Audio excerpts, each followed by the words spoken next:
আহা আহা, কি ভারী ভারী সোনার গয়না! কোনটা রেখে কোনটা নেব কিছুই তো ভেবে পাচ্ছি না। ভারী ভারী সোনার গয়না নিতে হলে ভারী ভারী দাম দেওয়া লাগবে বাবু। আরে নো টেনশন, নো ফিয়ার, নবীন অলসো হিয়ার। হ্যাঁ, আরে টাকা পয়সা নিয়ে আপনি কোনো চিন্তা করবেন না। টাকা পয়সা তো আমার কাছে হাতের ময়লা আর চুলোর কয়লা। হ্যাঁ, আপনি আমাকে শুধু একটা ভালো সোনার হার দেখান তো দাদা। আজ আমি আমার হবু বউয়ের সাথে এই প্রথম দেখা করতে যাব আর কি। হ্যাঁ, আচ্ছা আচ্ছা, ঠিক আছে ঠিক আছে। এ লিন, এই গয়নাটা যদি আপনার হবু বউকে দেন তাহলে বিয়ে একেবারে কনফার্ম। আরে বাবা, মাইরি গয়নাটা তো হেভি দেখতে। দিন দিন, টুকুস করে গয়নাটা প্যাকেটে পুরে দিন তো দাদা, আমার আবার ভীষণ তাড়া। ঠিক আছে ঠিক আছে, এ নিন এ নিন, এ আপনার গয়না। ঠিক আছে দাদা, চলি। আমার বিয়ের অগ্রিম দাওয়াত থাকলো আপনার। হ্যাঁ, ঠিক আছে ঠিক আছে। এই নিন আপনার টাকা। না, মানুষটা সেই কখন আসার কথা। এই মানুষটাকে নিয়ে আমি আর পারি না। কি যে করব কিছুই বুঝি না। কিছু করতে হবে না গো। হ্যাঁ, শুধু একটু প্যার সে পুকারো। হ্যাঁ, এই কি তোমার আসার সময় হলো নাকি? আমি সেই কখন থেকে বসে আছি, তুমি আমাকে ভালোই বাসো না। আরে বাসি গো বাসি, আমার ভালোবাসা নিম পাতার মতো। যতই কিছু বলো না কেন, আমাকে সবাই তেতো বলে ঘৃণা করলেও তুমি আমার উপকারিতা বোঝো না। যে খায় সেই বোঝে। হ্যাঁ, রাখো তো, যেমন তুমি তেমন তোমার ওই ভালোবাসা। তুমি নিম পাতার মতোই তেতো। আহারে, এবারই সোনার হার আমি কি করব? শব্দ সেই নিম ফুলের। যদি নিম ফুল না হতো তবে ফল হতো না, আর ফল না হলে গাছ হতো না, আর গাছ না থাকলে আমি এমন ঘাটিয়া ভাবে ভালোবাসার এজেহার করতাম না। হায় রে নিম ফুল, তুই এ কি করলি! হায় হায় হায় হায়!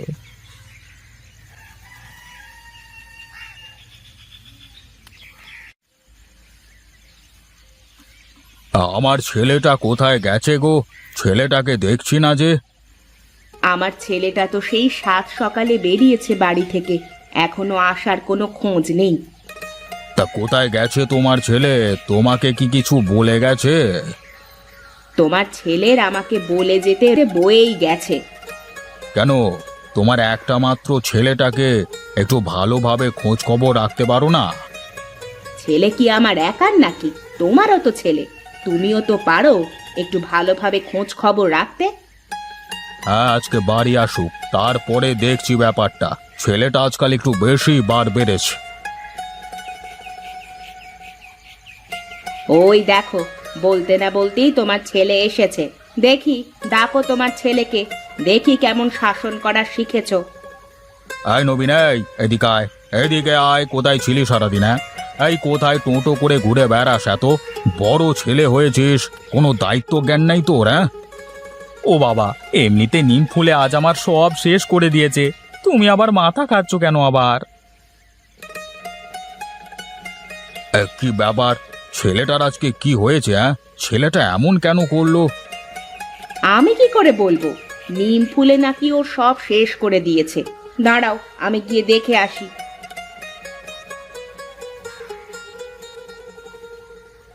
হায় রে নিমফুল, তুই আমার কি করলি? এই, কি ব্যাপার বাবা? তোর কি হয়েছে বল তো দেখি। কি আজে বাজে বকছিস তুই? আজে বাজে বকছি না মা, নিম ফুলে আমার সব শেষ করে দিয়েছে। কি হয়েছে বল তো বাবা আমাকে। এমন পাগলের মতো কেন করছিস? তোমার হবু বৌমা আমার উপরে রাগ করে চলে গেছে গো মা। কেন? কেন রাগ করেছে? কি জানি, আমি তো বলেছিলাম যে আমি তোমাকে নিম পাতার মতো ভালোবাসি, তাই ও রাগ করে চলে গেল। তাও দোষ তো তোর। তুই এই কথা কেন বলছিস? আর নিম ফুলকে কেন দোষ দিচ্ছিস? না মা, সব দোষ নিম ফুলের। যদি নিম ফুল না থাকতো তবে গাছ থাকতো না, আর গাছ না থাকলে পাতাও থাকতো না, আর পাতা না থাকলে আমি বলতাম কি করে যে আমি নিম পাতার মতো ভালোবাসি তোমাকে? হয়েছে, আর মন খারাপ করিস না। আমি কাল ঘটককে বলবো বাড়িতে আসতে। তোর জন্য আমি আবার মেয়ে দেখব।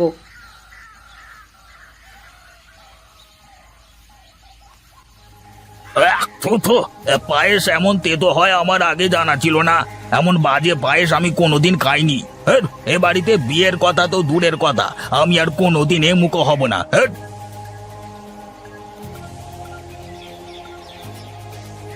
ঘটক সাহেব, যাবেন না, শুনুন। যা, এবার কি হবে? ছেলেকে কি বলবো? আর পায়েস তেঁতো হয়েছে কি করে? আরে, এই নিম ফুল পায়েসে পড়ে পায়েস তেঁতো হয়ে গেছে তাহলে। আমি তো আগেই বলেছিলাম যে এই সব দোষ নিম ফুলের। যা বাবা, ঘরে যা, আমি কাল আবার ঘটক ডাকবো। ডেকে লাভ নেই, সব দোষ নিম ফুলের।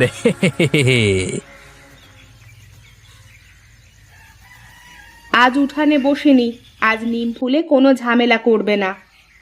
কোনো কিছুতেই কিছু হবে না গো, কোনো কিছুতেই কিছু হবে না, সব দোষ নিম ফুলের।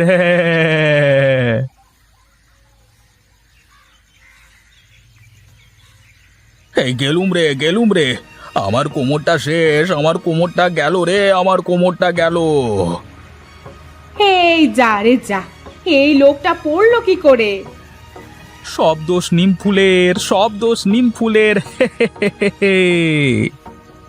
তাই তো দেখছি রে বাবা, নিম ফুল যে আমাদের পিছু ছাড়ছে না।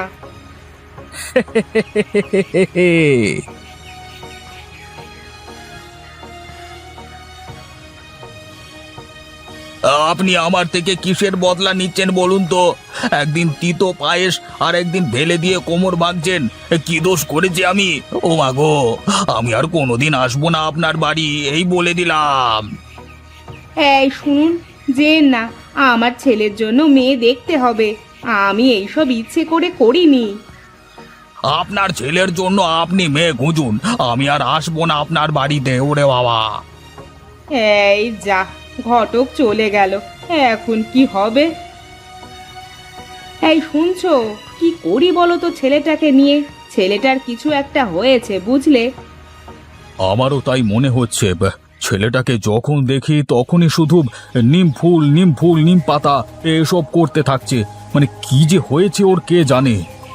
তুমি একবার পণ্ডিত মশাইকে ডেকে নিয়ে এসো, সেই পারবে এর একটা ব্যবস্থা করতে।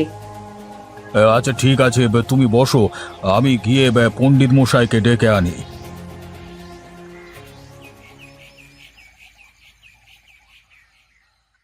পণ্ডিত মশাই কেমন আছেন? আরে নিধিরাম, যে অনেক দিন পর তোমার সাথে দেখা, তা হঠাৎ আমার কথা কি করে মনে পড়লো তোমার?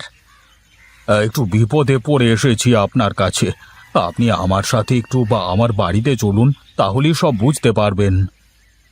তা কি ব্যাপার, আমাকে একটু খুলে বলো দেখি, আমি বুঝতে পারি কি না। আসলে পণ্ডিত মশাই, মুখে বললে আপনি কিছুই বুঝতে পারবেন না। আপনি আমার বাড়ির ওপরে চলুন, তাহলে সব ঠিকঠাক বুঝতে পারবেন। আচ্ছা ঠিক আছে, চলো তাহলে গিয়ে দেখি তোমার বাড়িতে কিসের এত সমস্যা হয়েছে।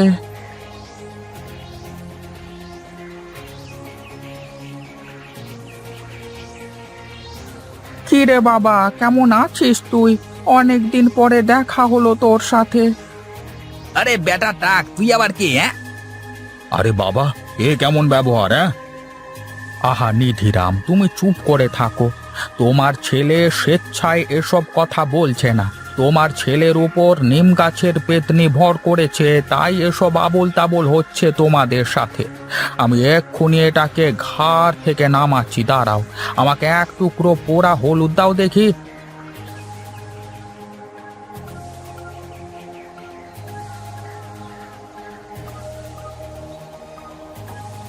আমাকে ছেড়ে দে, আমি চলে যাচ্ছি, আমি আর কোনোদিন আসবো না এখানে। ওরে বাবা, ওরে বাবা! আরে কি হয়েছিল আমার, আমি এখানে কেন? তোমার ছেলে হয়তো নিম গাছের নিচে দিয়ে যাচ্ছিল, তখন এই একটা পেতনি তোমার ছেলের ঘাড়ে ভর করেছিল। ও, আমি বুঝেছি। আমি মাধুরীর জন্য সোনার হার কিনে নিয়ে ওর সাথে দেখা করবার জন্য পথে যেতে একটা গাছ দেখি, তখন ওই নিম গাছে ফুল ছিঁড়তে গিয়েছিলাম। তারপর আমার আর কিছুই মনে নেই। তার মানে তখন ওই পেতনি আমার ঘাড়ে ভর করেছিল। হ্যাঁ হ্যাঁ, তার মানে সব দোষ নিম ফুলের।